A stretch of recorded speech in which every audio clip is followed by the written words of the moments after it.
नमस्कार, आप देख रहे हैं ग्रैंड न्यूज नेटवर्क और मैं हूं आप सभी के साथ आयुषी। अब मेरे साथ देखिए न्यायधानी सहित प्रदेश भर से जुड़ी हुई तमाम खबरों का सिलसिला शुरू करें उससे पहले एक नजर सुर्खियों पर।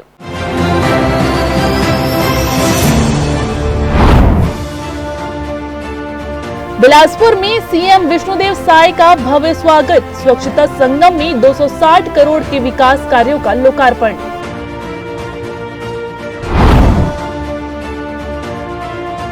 स्वच्छता दिवस पर मस्जिदों मदरसों में लहराएगा तिरंगा। वक्फ बोर्ड ने जारी किए निर्देश।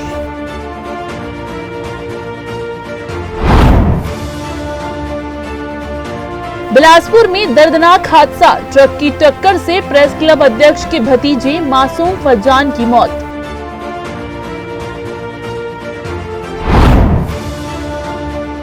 और शराब घोटाले में फंसे चैतन्य बघेल की गिरफ्तारी को हाईकोर्ट में चुनौती।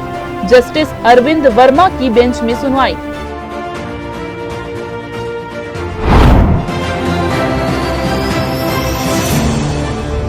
तो ये थी आज की सुर्खियां और अब खबरें विस्तार से। मुख्यमंत्री विष्णुदेव साय आज मंगलवार को दोपहर को बिलासपुर पहुंचे। उनका हेलीकॉप्टर सुंदरलाल शर्मा ओपन विश्वविद्यालय कोनी स्थित हेलीपैड पर दोपहर लगभग 1 बजे के करीब उतरा। हेलीपैड पर स्थानीय अधिकारियों और जनप्रतिनिधियों ने मुख्यमंत्री का स्वागत किया। यहां से वे तय कार्यक्रम के अनुसार विभिन्न आयोजनों में शामिल होने के लिए रवाना हुए। बिलासपुर आज प्रदेश की राजनीति और विकास योजनाओं का केंद्र बना रहा। मुख्यमंत्री विष्णुदेव साय और उप मुख्यमंत्री अरुण साव का यहां भव्य स्वागत किया गया। पंडित सुंदरलाल शर्मा परिसर हेलीपैड पर विधायक, जनप्रतिनिधि और अधिकारियों ने आत्मीयता से उनका अभिनंदन किया। दोनों नेता स्वच्छता संगम और प्रतिभा सम्मान समारोह में शामिल हुए, जहाँ स्वच्छता के क्षेत्र में प्रदेश की उपलब्धियों का जश्न मनाया गया। साथ ही बिलासपुर में 260 करोड़ रुपए के विकास कार्यों का लोकार्पण और ऑनलाइन संपत्ति कर का पोर्टल शुभारंभ किया गया। मुख्यमंत्री विष्णुदेव साय और deputy CM Arun Sao helicopter से बिलासपुर पहुंचे, जहां उनका स्वागत पुष्प गुच्छ भेंट कर किया गया। स्वागत समारोह में विधायक, जनप्रतिनिधि और प्रशासनिक अधिकारी बड़ी संख्या में मौजूद रहे। सीएम साय प्रतिभा सम्मान समारोह में पहुंचे, वहीं बहतरई में स्वच्छता संगम कार्यक्रम में भी शामिल हुए। पूरे कार्यक्रम के दौरान शहर में सुरक्षा व्यवस्था के पुख्ता इंतजाम किए गए थे। सम्मान समारोह 2024-25 में हमारे 6 निकायों को माननीय राष्ट्रपति जी से पुरस्कार मिला और 1 निकाय को माननीय मंत्री जी से पुरस्कार मिला। इससे बड़ा गौरव का क्षण जब मैं आपके साथ राष्ट्रपति जी से पुरस्कार ले रहा था तो राष्ट्रपति जी कहती थी कि आपका और आ गया और आ गया और आ गया। सबको आश्चर्य हो रहा था कि ये छोटा प्रदेश छत्तीसगढ़ 6 राष्ट्रपति से जीते पुरस्कार, राष्ट्रपति जी से 6 पुरस्कार हमारे नगरीय निकायों को मिला। ये हमारे लिए गौरव का पल था, ऐतिहासिक क्षण था जब हमारे बिलासपुर को 3 लाख से 10 लाख की जनसंख्या की श्रेणी में दूसरा स्थान देश में मिला। आज ये छत्तीसगढ़ के इतिहास का गौरवशाली दिन है। स्वच्छता संगम के मंच से डिप्टी सीएम अरुण साव ने कहा कि छत्तीसगढ़ आज तेजी से स्वच्छता की ओर बढ़ रहा है। उन्होंने बिलासपुर को देश में स्वच्छता रैंकिंग में दूसरा स्थान मिलने, कुमारी को तीसरा स्थान और बिल्हा को 20,000 से कम जनसंख्या वाले नगरों में प्रथम स्थान मिलने पर गर्व जताया। रायपुर नगर निगम को भी देश में 4था स्थान हासिल हुआ है। कार्यक्रम के दौरान स्वच्छता पुरस्कार पाने वाले निकायों को सम्मानित किया गया। नागरिक ऑनलाइन भी अपना संपत्ति कर घर बैठे अदा कर पाएंगे, उनको अपने नगरीय निकाय के दफ्तर जाना नहीं पड़ेगा। ये भी सुविधा हमारा नगर प्रशासन विभाग नागरिकों के लिए मुहैया करा रहा है। कोई अगर कहीं भी कचरा फेंकेंगे तो उसकी भी जुर्माना राशि देनी पड़ेगी, घर बैठे ही चालान दी जाएगा। ये भी व्यवस्था हो रही है, तो इस बात का हम लोग को ख्याल करना है। कार्यक्रम में ऑनलाइन संपत्ति कर पोर्टल का शुभारंभ भी किया गया। इस पोर्टल के जरिए प्रदेश के 192 नगरीय निकायों की संपत्ति संबंधित जानकारी और कर भुगतान की सुविधा उपलब्ध कराई जाएगी। नागरिक अब वेब पोर्टल के माध्यम से आसानी से संपत्ति कर जमा कर सकेंगे। अधिकारियों ने बताया कि ये सुविधा कर भुगतान प्रक्रिया को पारदर्शी और सरल बनाएगी। हमको लगता है कि छत्तीसगढ़ के इतिहास में पहली बार सुरक्षा के क्षेत्र में इतना अच्छा काम हुआ है और इसके लिए हम हमारे जो डिप्टी सीएम और नगरीय प्रशासन विभाग के मंत्री हैं श्री अरुण साव जी, उनके पूरे विभाग और जितने हमारे 192 नगरीय निकाय क्षेत्र हैं, वहाँ के महापौर, नगर पालिका, नगर पंचायत के अध्यक्ष, वहाँ के सीएमओ, वहाँ के पार्षद और स्वच्छता दीदी, स्वच्छता मित्र, सबको बहुत बहुत बधाई शुभकामनाएं देते हैं। छत्तीसगढ़ में स्वच्छता के क्षेत्र में अच्छा काम हो, इसके लिए आज विशेष प्रोत्साहन राशि की भी घोषणा किए। देश स्तर में 3 कैटेगरी में प्राइज होता है और तीनों कैटेगरी में अगर हमारा छत्तीसगढ़ का कोई भी नगरीय निकाय अगर फर्स्ट स्तर में फर्स्ट आएगा देश में तो 1 करोड़ प्रोत्साहन स्वरूप प्रदेश से देंगे और दूसरे स्तर में फर्स्ट आएगा तो 50 लाख और तीसरे स्तर में फर्स्ट आएगा तो 25 लाख प्रोत्साहन स्वरूप प्रदेश से उनको देंगे। मुख्यमंत्री विष्णुदेव साय ने कहा कि प्रदेश का कोई भी निकाय यदि स्वच्छता में पहला स्थान प्राप्त करता है तो उसे 1 करोड़ रुपए, दूसरा स्थान पाने वाले को 50 लाख रुपए और तीसरा स्थान पाने वाले को 25 लाख रुपए का पुरस्कार दिया जाएगा। उन्होंने इस उपलब्धि का श्रेय डिप्टी सीएम अरुण साव को दिया और कहा कि अटल जी के सपनों के अनुरूप छत्तीसगढ़ का विकास तेज गति से होगा। कार्यक्रम में बिलासपुर की 260 करोड़ रुपए के विभिन्न विकास कार्यों का लोकार्पण भी किया गया। कैमरामैन राहुल ठाकुर के साथ पिंटू दुबे की रिपोर्ट। बिलासपुर में आज एक खास कार्यक्रम का आयोजन किया गया जिसमें जिले भर के मेधावी छात्रों का सम्मान किया गया। इस मेधावी छात्र अभिनंदन समारोह में मुख्यमंत्री विष्णुदेव साय मुख्य अतिथि के रूप में मौजूद रहे और उन्होंने मंच से छात्रों को संबोधित किया। समारोह में मुख्यमंत्री के साथ उप मुख्यमंत्री अरुण साव, कई वरिष्ठ मंत्री और जनप्रतिनिधि भी मौजूद रहे। सभी ने मिलकर मेधावी छात्रों को प्रमाण पत्र, मेडल और स्मृति चिन्ह भेंट किया। कार्यक्रम में जिले के विभिन्न स्कूलों से आए हजारों छात्र शामिल हुए। इन छात्रों ने हाल ही में अपनी पढ़ाई में उत्कृष्ट प्रदर्शन किया है और राज्य तथा जिले का नाम भी रोशन किया है। मुख्यमंत्री साय ने छात्रों को बधाई देते हुए कहा कि उनकी मेहनत और लगन ही उन्हें इस मुकाम तक लाई है। उन्होंने ये भी कहा कि आने वाले समय में यही युवा देश और प्रदेश के विकास में महत्वपूर्ण भूमिका निभाएंगे। सीएम साय ने अपने संबोधन में ये भी कहा कि सरकार शिक्षा के क्षेत्र में लगातार सुधार और नई सुविधाएं उपलब्ध कराने पर काम कर रही है ताकि हर बच्चे को बेहतर अवसर मिल सके। उन्होंने छात्रों से अपील की कि वे पढ़ाई के साथ साथ खेल, कला और अन्य रचनात्मक क्षेत्रों में भी सक्रिय रहे। शिक्षा विकास का मूल मंत्र है। ये सिर्फ नौकरी प्राप्त करने का माध्यम नहीं है कि डिग्री हासिल की और सरकारी नौकरी पाए, ऐसा नहीं है। किसी भी क्षेत्र में सफल होने के लिए इसका बहुत आवश्यकता है। शिक्षा के साथ साथ संस्कार और रोजगार फर्क भी है और इसके लिए हम लोग प्राथमिक स्तर में 18 जो स्थानीय बोली भाषा है, गोली, हलवा, ये सब में भी किताब छपवाकर बच्चों को पढ़वा रहे हैं और इसका बड़ा अच्छा फायदा भी देखने को मिल रहा है और बहुत अच्छा काम नई शिक्षा नीति के क्षेत्र में हमारी ये सरकार कर रही है। भी जिले भर के मेधावी छात्र यहाँ पर आए हैं जिनका यहाँ पर सम्मान होना है, पुरस्कृत होना है। उनको सबको बहुत बहुत बधाई देते हैं, शुभकामनाएं देते हैं, उनके उज्जवल भविष्य की कामना करते हैं। साथ ही साथ उनके अभिभावकों को, उनके टीचरों को भी, चाहे कि उनके बिना भी संभव नहीं है कि वो अच्छी सफलता हासिल करें, उनका भी बहुत सहयोग रहता है। उप मुख्यमंत्री अरुण साव ने अपने संबोधन में कहा कि मेधावी छात्र अपने प्रदेश का भविष्य हैं और उनकी मेहनत व लगन से ही समाज और देश प्रगति करता है। उन्होंने छात्रों को शुभकामनाएं देते हुए कहा कि आगे भी इसी तरह परिश्रम करते रहे और अपने माता पिता, स्कूल, जिले और राज्य का नाम रोशन करे। उन्होंने ये भी बताया कि राज्य सरकार शिक्षा के स्तर को बेहतर बनाने के लिए लगातार प्रयास कर रही है ताकि हर बच्चे को समान अवसर मिल सके। यह प्रेरणा मिली है विनोद सिंह कौशिक जी से।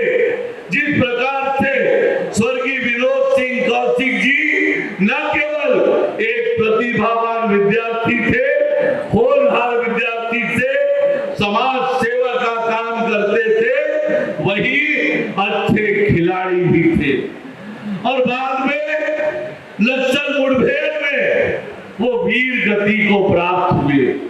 ऐसा प्रतिभावान युवा हमारे बीच से चला गया और उनकी स्मृति में जिले भर के प्रतिभावान विद्यार्थियों का ये सम्मान का कार्यक्रम दिलेर कौशिक जी उनकी पूरी टीम को मैं बहुत बधाई और शुभकामनाएं देता हूं। आप उम्र के ऐसे पड़ाव पर खड़े हैं जो आपके भविष्य का निर्माण करने वाला है, आपके भविष्य की दिशा तय करने वाली है और आपके भविष्य से ही इस देश के भविष्य का निर्माण होना है।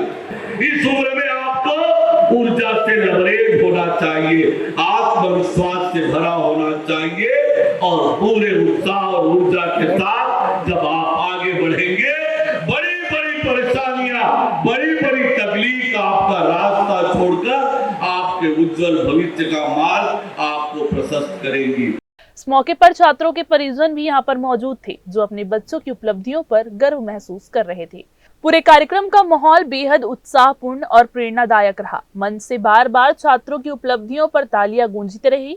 बिलासपुर का ये सम्मान समारोह न केवल छात्रों के लिए एक बड़ी प्रेरणा साबित हुआ, बल्कि ये संदेश भी दिया गया कि मेहनत और लगन से हर सपना पूरा किया जा सकता है। ये आयोजन न केवल छात्रों के लिए सम्मान का पल था, बल्कि पूरे जिले के लिए गर्व का अवसर भी साबित हुआ। कैमरामैन अमर ध्रुव के साथ भारतेंदु कौशिक की रिपोर्ट। फिलहाल वक्त हो चला है एक छोटा सा ब्रेक लेने का। ब्रेक के बाद हम जल्द वापस आएंगे। आप बने रहिए ग्रैंड न्यूज के साथ। जय जया प्राइवेट ITI NCVT से मान्यता प्राप्त एंड ISO सर्टिफाइड 10वीं पास विद्यार्थियों के लिए 2 year electrician course, OPA 1 year course, computer operating and programming assistant course, best classroom facility, admissions open. Jai Jaya private ITI, riverview colony, Koni, Bilaspur, Chhattisgarh. Hello दोस्तों, इस बरसात के मौसम पे विजन विस्तारा लेकर आ गया है आप लोगों के लिए ड्रीम रेसिडेंसी प्रोजेक्ट के सेमी कमर्शियल प्लॉट पर विशेष छूट। ये उन लोगों के लिए है जो खुद के बिजनेस का सपना देखते हैं, चाहे वो कोचिंग हो, क्लिनिक हो, स्मार्ट रिटेल का बिजनेस हो, हर बिजनेस के लिए स्पॉट रेडी।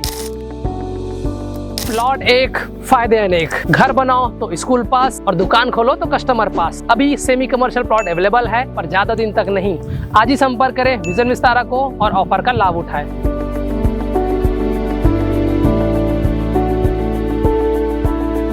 ब्रेक के बाद आप सभी का स्वागत है।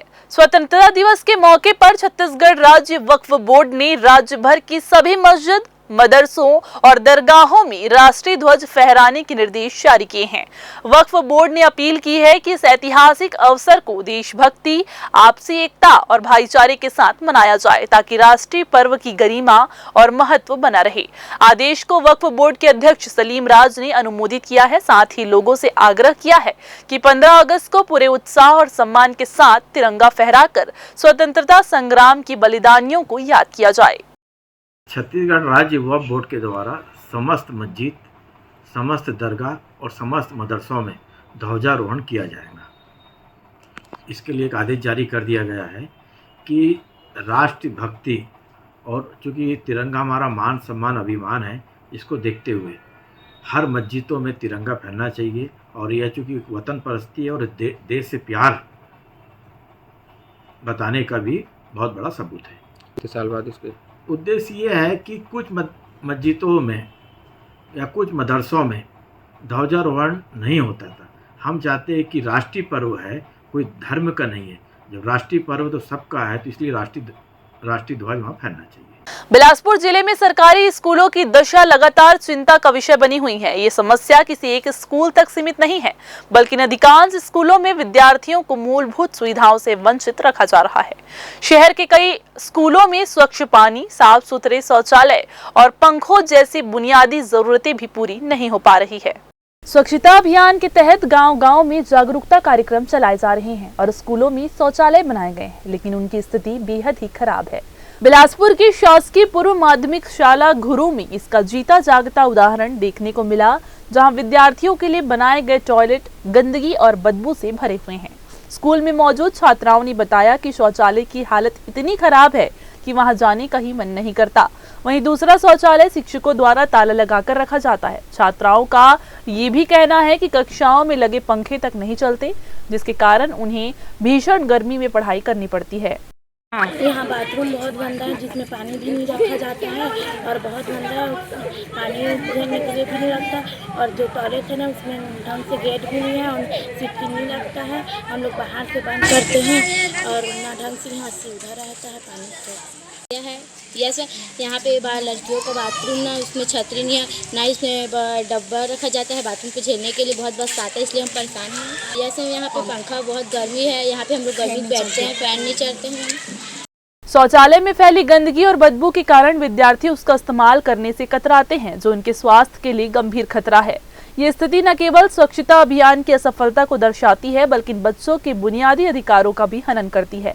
इस मामले पर जब बिलासपुर जिला शिक्षा अधिकारी विजय टांडे से बात की गई तो उन्होंने इसकी जिम्मेदारी स्थानीय विद्यालय के प्रधान पाठक या प्राचार्य पर डाल दी।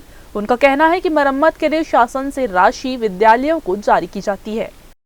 हमने लिया है, ये बात सही है। कुछ जगह ऐसे हैं, ये जैसे मान लो कहीं पर शौचालय है, शौचालय में पानी नहीं है या दरवाजा नहीं है या पानी पीने की जगह में कीचड़ है, ये संस्था जो प्रमुख है, चाहे वो प्रधान पाठक के रूप में हो या प्राचार्य के रूप में काम कर रहे हो, उनकी जवाबदारी बनती है कि इनको वो दूर करें।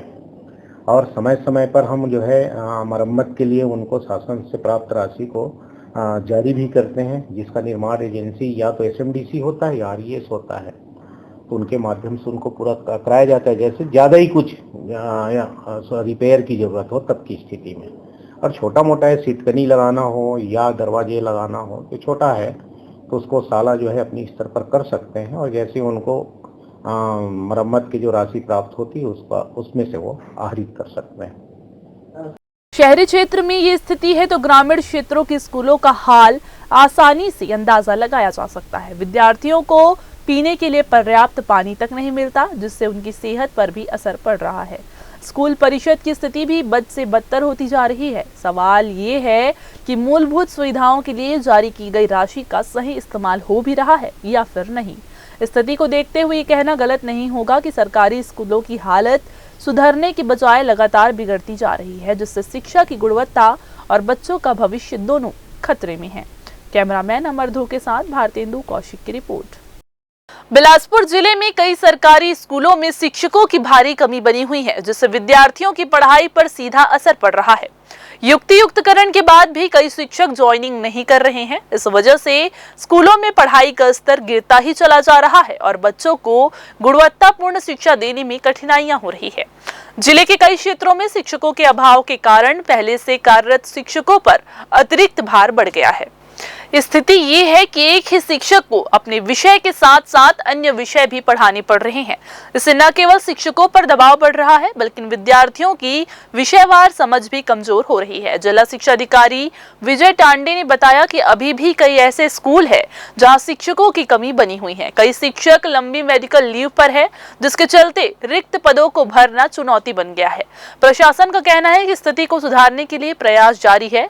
जिन स्कूलों में शिक्षकों की कमी है वहां जल्द से जल्द स्टाफ की उपलब्धता सुनिश्चित करने के लिए वैकल्पिक व्यवस्था की जा रही है। शिक्षा विभाग ने भरोसा दिलाया है कि आने वाले दिनों में पेयजल समस्या का समाधान किया जाएगा, ताकि बच्चों की पढ़ाई बाधित न हो। विभाग का उद्देश्य है कि प्रत्येक स्कूल में आवश्यकता अनुसार विषयवार शिक्षक उपलब्ध हो, जिससे विद्यार्थियों को पूरी और गुणवत्तापूर्ण शिक्षा मिल सके। ये बात सही है कि कई जगह अभी भी शिक्षक नहीं पहुंच पाए हैं। अब उनको जिस तरह से शासन के नियमानुसार या शासन का जो निर्देश है उसके परिपालन करते हुए शिक्षकों को शिक्षक जहां पर कमी वहां भेजने का प्रयास किया गया है। अभी भी शिक्षक ज्वाइन नहीं किए हैं, कोई अपने अवकाश में है, मेडिकल अवकाश में है या अन्य अवकाश में है, अभी भी वो ज्वाइन नहीं किए। इस कारण लग रहा होगा कि अभी कमी है, लेकिन शासन प्रशासन की तरफ से पूरी व्यवस्था ये की गई है कि शिक्षक स्कूल में पहुंचे। फिर से वक्त हो चला है एक छोटा सा ब्रेक लेने का। ब्रेक के बाद जारी रहेंगी खबरें। आप बने रहिए ग्रैंड न्यूज के साथ। जय जया प्राइवेट ITI NCVT से मान्यता प्राप्त एंड ISO सर्टिफाइड 10वीं पास विद्यार्थियों के लिए 2 year electrician course, COPA 1 year course, computer operating and programming assistant course, Best classroom facility. Admissions open. Jai Jaya private ITI, riverview colony, Koni, Bilaspur, Chhattisgarh. Hello दोस्तों, इस बरसात के मौसम पे विजन विस्तारा लेकर आ गया है आप लोगों के लिए ड्रीम रेसिडेंसी प्रोजेक्ट के सेमी कमर्शियल प्लॉट पर विशेष छूट। ये उन लोगों के लिए है जो खुद के बिजनेस का सपना देखते हैं, चाहे वो कोचिंग हो, क्लिनिक हो, स्मार्ट रिटेल का बिजनेस हो, हर बिजनेस के लिए स्पॉट रेडी। प्लॉट एक, फायदे अनेक। घर बनाओ तो स्कूल पास और दुकान खोलो तो कस्टमर पास। अभी सेमी कमर्शियल प्लॉट अवेलेबल है, पर ज्यादा दिन तक नहीं। आज ही संपर्क करें विजन विस्तारा को और ऑफर का लाभ उठाएं।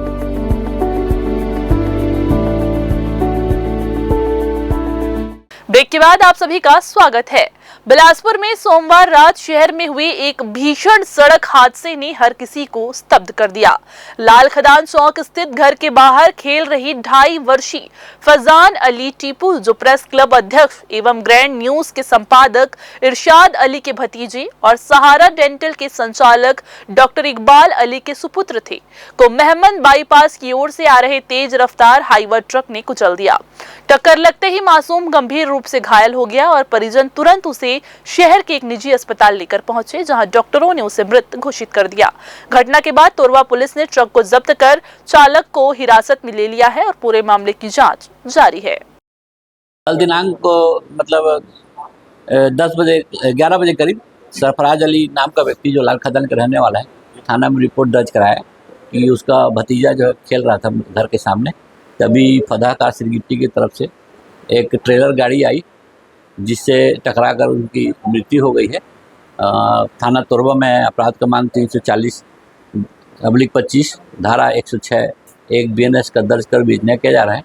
आरोपी चैतराम को गिरफ्तार कर लिया गया है और अभी विचारणा जारी है। PM रिपोर्ट आने के बाद अग्रिम कार्रवाई की। बिलासपुर में सोमवार रात सिटी कोतवाली क्षेत्र में बेलगाम कार सवार ने सड़कों पर आतंक मचा दिया। राम सेतु चौक के पास तेज रफ्तार कार ने एक बाइक सवार युवक को जोरदार टक्कर मार दी, जिससे युवक गंभीर रूप से घायल हो गया और उसे तत्काल अस्पताल में भर्ती कराया गया। हादसे के बाद भी आरोपी चालक नहीं रुका, बल्कि गोल बाजार क्षेत्र में एक और वाहन को टक्कर मारकर फरार हो गया। आरोपी अपना वाहन छोड़कर घटनास्थल से गायब था। कोतवाली पुलिस ने कार को जब्त कर मामले की जांच शुरू कर दी है। इधर जूना बिलासपुर इलाके में सोमवार रात चाकूबाजी की वारदात से सनसनी फैल गई। रात करीब 8:30 बजे उमेश शर्मा पैदल नागराव स्कूल की ओर जा रहे थे, तभी मोड़ पर बाइक सवार युवकों ने उन्हें टक्कर मार दी।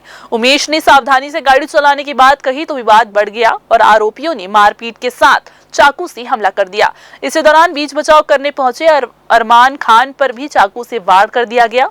हमलावर मौके से फरार हो गए, जबकि दोनों घायलों को उपचार के लिए सिम्स अस्पताल में भर्ती कराया गया है। पुलिस फिलहाल मामले की जांच में जुटी हुई है। बिलासपुर में अपराध का ग्राफ खतरनाक स्तर पर पहुंच चुका है, जहां महज एक हफ्ते के भीतर 8 से ज्यादा चाकूबाजी की वारदातें सामने आ चुकी है, जबकि कई मामलों में धारदार हथियार का जिक्र किया गया, वरना आंकड़ा दर्जनों से पार हो जाता। कोतवाली, तारबहार, सरकंडा, सिविल लाइन समेत अलग अलग इलाकों में चाकूबाजी का मामला सामने आया है। चाकूबाजी की वारदात से एक युवक की मौत भी इस हफ्ते के भीतर हो गई। कई गंभीर रूप से घायल भी हुए और अस्पताल में जिंदगी से जूझ रहे हैं। घटनाओं के कारणों में पुरानी रंजिश, शराब विवाद, सड़क पर मामूली टक्कर और व्यक्तिगत झगड़े प्रमुख रहे। इधर कोनी क्षेत्र में अवैध कच्ची महुआ शराब के विवाद में भी चाकूबाजी हुई थी। चाकूबाजी की वजह से पुलिस अफसरों पर भी कार्रवाई की गई, जिसमें एक ASI निलंबित और थाना प्रभारी लाइन अटैच किए गए। बावजूद इसके हमलावरों का हौसला कम होने के बजाय और बढ़ता दिख रहा है, जिससे शहर की कानून व्यवस्था और पुलिस गश्त पर गंभीर सवाल खड़े हो गए हैं।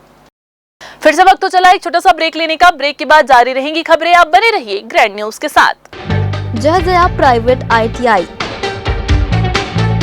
NCVT से मान्यता प्राप्त एंड ISO सर्टिफाइड 10वीं पास विद्यार्थियों के लिए 2 year electrician course, COPA 1 year course, computer operating and programming assistant course, best classroom facility, admissions open. Jai Jaya private ITI, riverview colony, Koni, Bilaspur, Chhattisgarh. Hello दोस्तों, इस बरसात के मौसम पे विजन विस्तारा लेकर आ गया है आप लोगों के लिए ड्रीम रेसिडेंसी प्रोजेक्ट के सेमी कमर्शियल प्लॉट पर विशेष छूट। ये उन लोगों के लिए है जो खुद के बिजनेस का सपना देखते हैं, चाहे वो कोचिंग हो, क्लिनिक हो, स्मार्ट रिटेल का बिजनेस हो, हर बिजनेस के लिए स्पॉट रेडी। प्लॉट एक, फायदे अनेक। घर बनाओ तो स्कूल पास और दुकान खोलो तो कस्टमर पास। अभी सेमी कमर्शियल प्लॉट अवेलेबल है, पर ज्यादा दिन तक नहीं। आज ही संपर्क करें विजन विस्तारा को और ऑफर का लाभ उठाएं।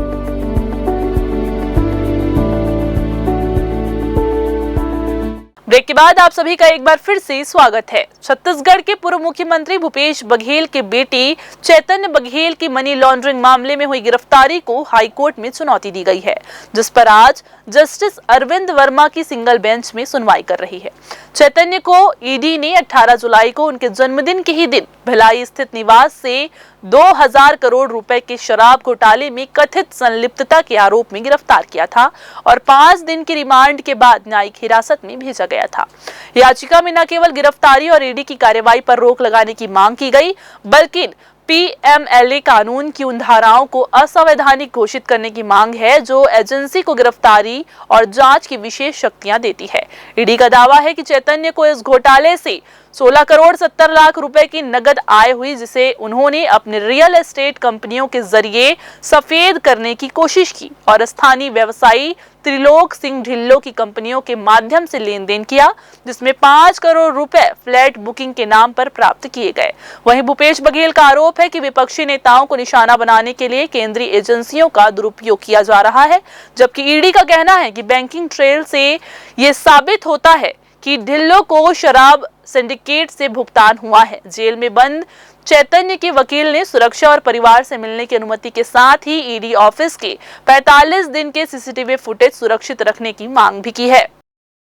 इधर बिलासपुर जिले के कोटा थाना क्षेत्र के बेलगहना मानिकपुर गांव में तंवर समाज के एक फैसले से विवाद खड़ा हो गया। समाज ने पुलिस विभाग के डीएसपी खिलेंद्र प्रताप सिंह और उनके परिवार का सामाजिक बहिष्कार कर दिया। वजह सिर्फ इतनी कि डीएसपी ने अंतर जाति विवाह किया था। इस मामले की डीएसपी ने कोटा थाना में एफआईआर दर्ज कराया था, जिससे प्रेरित होकर समाज के अन्य प्रताड़ित सदस्य भी कानूनी कार्रवाई करना चाह रहे हैं। डीएसपी खिलेंद्र प्रताप सिंह वर्तमान में सरगुजा संभाग के कांकेर जिले में पदस्थ हैं। उन्होंने अपने ही समाज के एक अन्य वर्ग की युवती से शादी की। ये बात समाज के कुछ लोगों को पसंद नहीं आई। समाज के पदाधिकारियों ने बैठक बुलाकर खिलेंद्र प्रताप सिंह के खिलाफ प्रस्ताव पारित किया और पत्र जारी कर उनके पूरे परिवार को समाज से बाहर करने का निर्णय लिया। यही नहीं, समाज ने चेतावनी दी कि जो भी सदस्य इस शादी में शामिल हुए उनके खिलाफ कार्रवाई भी की जाएगी। समाज के इस फैसले के बाद डीएसपी सिंह ने कोटा थाने में रिपोर्ट दर्ज कराई। पुलिस ने मामले में नागरिक अधिकार संरक्षण अधिनियम समेत कई धाराओं के तहत अपराध दर्ज कर लिया है।